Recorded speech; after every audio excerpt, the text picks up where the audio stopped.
हाय अल्लाह जी, एक सोना तो खालिक ने मर्दों पर हराम कर रखा है और दूसरा सोना बेगम ने हराम कर रखा है। टीचर बोला, टाइटैनिक कैसे डूबा था? पप्पू बोला, डुबक डुमबक गुड़ गुड़ गुड़ पिचक पिचक पिचक गुड़। टीचर, लख दी लानत है तेरी इन्फॉर्मेशन थे।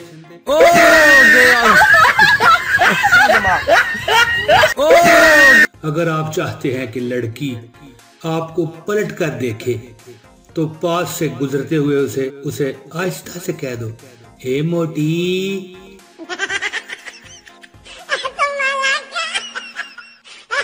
अच्छे तलक़ात रखना कोई मुश्किल काम नहीं, बस एक सीढ़ी और एक ड्रिल मशीन खरीद कर सबको बता दें कि आपके पास है।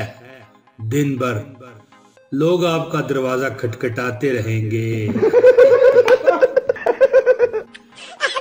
शोहर ने बीवी को मैसेज किया, मेरा एक्सीडेंट हो गया है, सैमा मुझे अस्पताल लेके आई है, मेरा एक बाजू और पसलियां टूट गई हैं, सर पे टांके लगे हैं और पाँव की उंगली भी कटी हुई है। बीवी इंतहाई परेशानी के आलम में फौरन मैसेज का जवाब देती है, ये सैमा कौन है?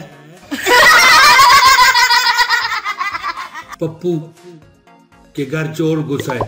चोर टीवी उठा के ले जा रहे थे तो पप्पू की आंख खुल गई। पप्पू ने चोरों की तरफ देखा और मुस्कुरा कर बोला, ले जा अबे ले जा, रिमोट तो मेरे ही पास है ना।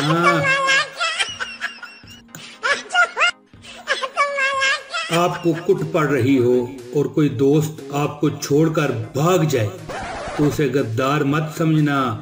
हो सकता है वो घर से बंदूक लाने भागा होगा।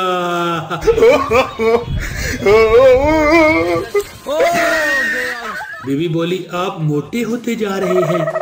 शोहर, आप भी मोटी होती जा रही हैं। बीवी बोली, मैं तो माँ बनने वाली हूँ ना। तो शोहर ने जवाब दिया, मैं भी बाप बनने वाला हूँ। कुछ लोग तीली लगा के साइड पे नहीं होते क्योंकि सर्दी बहुत है ना, बल्कि बकायदा बैठकर आग भी सेकते हैं। लड़का, जाने मन इस दिल में आ जा। लड़की बोली, सैंडल उतारूं क्या? लड़का बोला, अरे पगली, ये कोई मंदिर थोड़ी है, ऐसे ही आ जा। एक कंजूस आदमी अपनी बाईं आंख पर हाथ रख के जा रहा था। एक शख्स ने पूछा, क्या हुआ भाई, आंख को क्या हुआ? उसने जवाब दिया, कुछ भी नहीं। जब एक आंख से काम चल रहा हो तो दूसरी को क्यों इस्तेमाल करना।